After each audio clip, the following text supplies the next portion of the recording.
El artículo 20 de la Constitución reconoce también dos derechos específicos de los periodistas de los que no goza el resto de la población. Uno es el secreto profesional y el otro la cláusula de conciencia. El reconocimiento del secreto profesional de los periodistas en la propia Constitución es una peculiaridad del sistema español que se vuelve más peculiaridad por el hecho de que nunca ha sido desarrollado en una ley. No existe una ley del secreto profesional. Luego, todo lo que digamos en este punto se deduce de la finalidad constitucional de la institución. Lo primero que hay que señalar es que es importante diferenciar el derecho al secreto profesional que tienen los periodistas de la obligación de guardar secreto profesional que tienen las demás profesiones. Los datos que cualquier persona conozca con motivo de su profesión, pues si uno va al médico y le cuenta que tiene una enfermedad, o uno declara ante la policía y le cuenta ante la policía pues que tiene un amante o que tiene una vida privada, o alguien acude a un profesor de la universidad y para no hacer un examen, justificar un examen, pues le cuenta un dato íntimo de su vida. Todos los datos que cualquier persona conozca con motivo de su profesión, si son datos reservados, no puede contarlo, no puede ir contando por ahí lo que no haya tenido acceso cualquiera, un arquitecto, un médico, un profesor, un policía, nadie puede contar esos datos a los que ha tenido acceso por su profesión. En cambio, para los periodistas se trata de un derecho, es decir, de algo que legítimamente usan o no cuando quieren.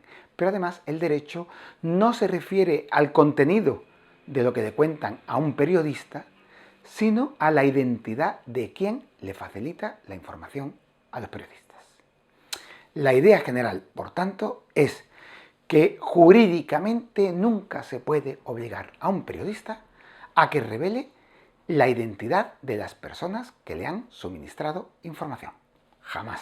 ¿Y por qué existe este privilegio de los periodistas? Pues la finalidad del secreto profesional es garantizar que los periodistas puedan recibir continuamente flujo de informaciones sin miedo.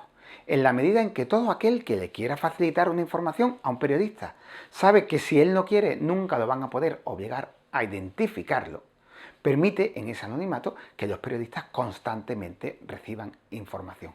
Si a los periodistas se les pudiera obligar a decir quién le ha facilitado las cosas, pues normalmente se les cerrarían muchas puertas a la hora de conseguir información. El ámbito en el que funciona el secreto profesional es básicamente frente a los jueces o frente a la policía actuando para investigar un delito.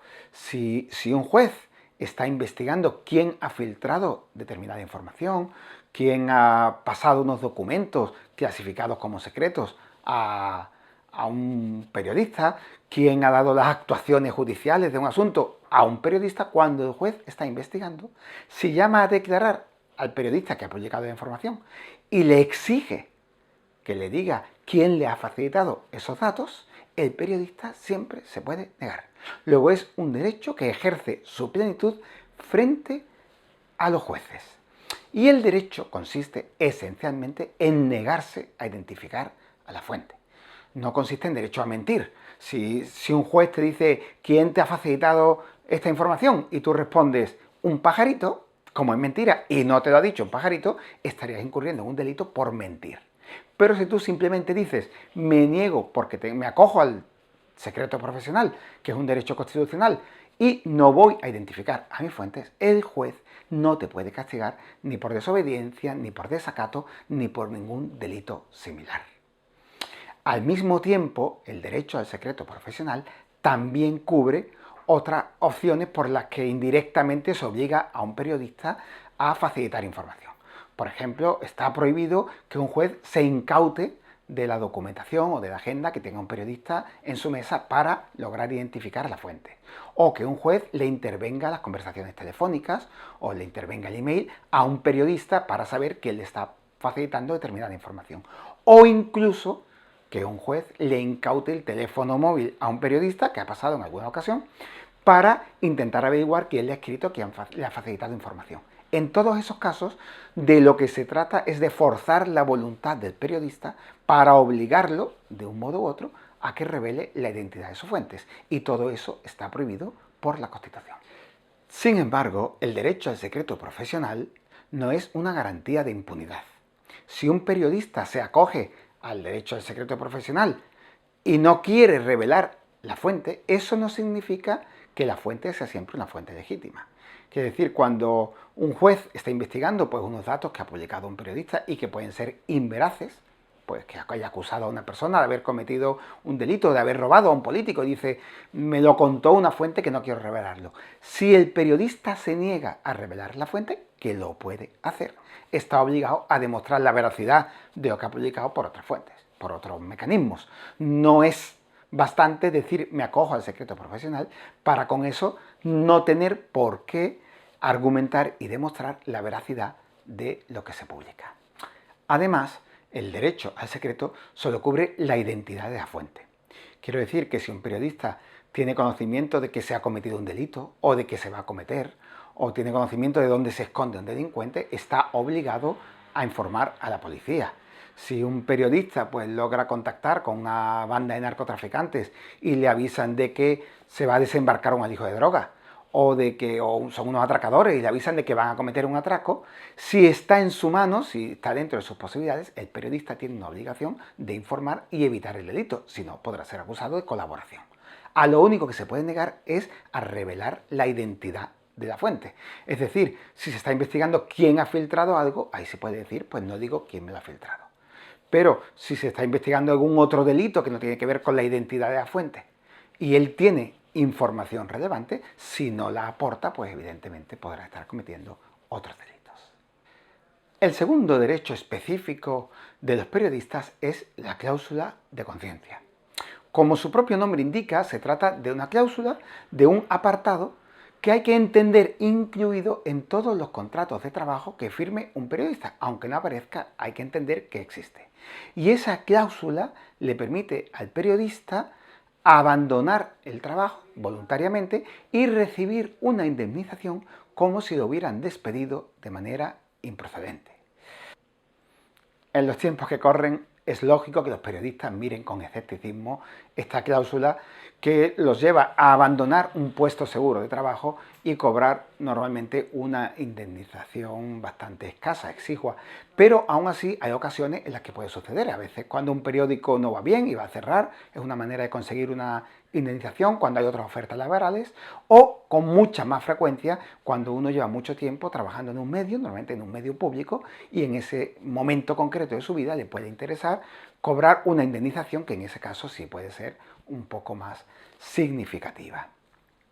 El derecho a la cláusula de conciencia está recogido en una ley del año 97 en el que básicamente se dice cuándo se puede uno acoger a esta posibilidad de autodespedirse. El primer supuesto es cuando cambie la línea ideológica del medio de comunicación. ¿Qué quiere decir eso? Eso significa que todos los medios de comunicación tienen una línea ideológica, tienen un ideario y puede producirse un cambio sustancial. Eso sucedería, por ejemplo, pues bueno, si un diario monárquico de los que existen lo compra otro accionariado y de pronto el nuevo propietario dice que se convierta en un diario de extrema izquierda, o si una radio católica la compra alguien o cambia o por una estrategia, los propietarios deciden que la radio que era católica se convierta pues en una radio de ultraderecha o de ultraizquierda, pues habrá habido un cambio. En esos casos el periodista no tiene que demostrar su adhesión personal al medio de comunicación. Simplemente basta con que diga ha cambiado la línea del medio, yo entré en un medio con una línea y esta línea ha cambiado. Y entonces puede acogerse a la cláusula de conciencia. Y el segundo supuesto es cuando a un periodista se le traslade dentro del mismo grupo empresarial a un medio de comunicación que tiene una línea informativa diferente. Y con línea informativa, pues se refiere la ley a que se dedica a otro tipo de cosas. Pues por ejemplo, un periodista que está trabajando en un periódico deportivo, pues lo mandan a un periódico de esa misma empresa que se dedica, bueno, a la prensa del corazón o a la prensa rosa. En ese caso de un cambio que implique un cambio en la línea informativa, incluso también en la línea ideológica, bueno, pues hay cadenas que tienen hay empresas que tienen una cadena televisiva de izquierda y otra de derecha, pues un cambio de eso permitiría acogerse a la cláusula de conciencia.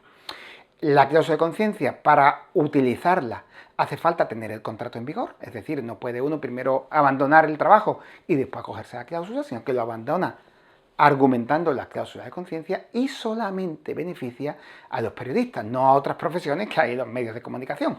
Hay un asunto en que el Tribunal Constitucional deniega el uso de la cláusula de conciencia al maquetador que hace la maqueta de un medio de comunicación, porque el maquetador de un periódico no tiene un contenido ideológico en su trabajo cotidiano y no tendría sentido que se le protegiera. Adicionalmente, en la ley de la cláusula de conciencia se ha introducido un precepto muy discutible. Es un precepto que intenta convertir en derecho la ética y que dice básicamente que cuando a un periodista se le ordene realizar una información contraria a los principios de la ética informativa, el periodista se puede negar a ello.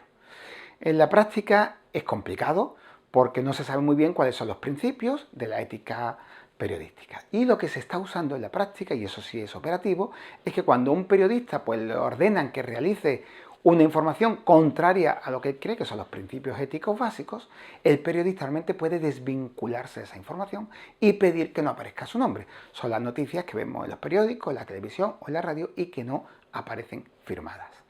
Sin embargo, el negarse rotundamente a una información en base a unos principios genéricos es muy arriesgado, habría que descubrir que realmente se dan esos principios y si no se podría interpretar como una negativa a realizar el trabajo y desde aquí pues en principio no se lo aconsejamos a nadie a no ser que esté muy seguro.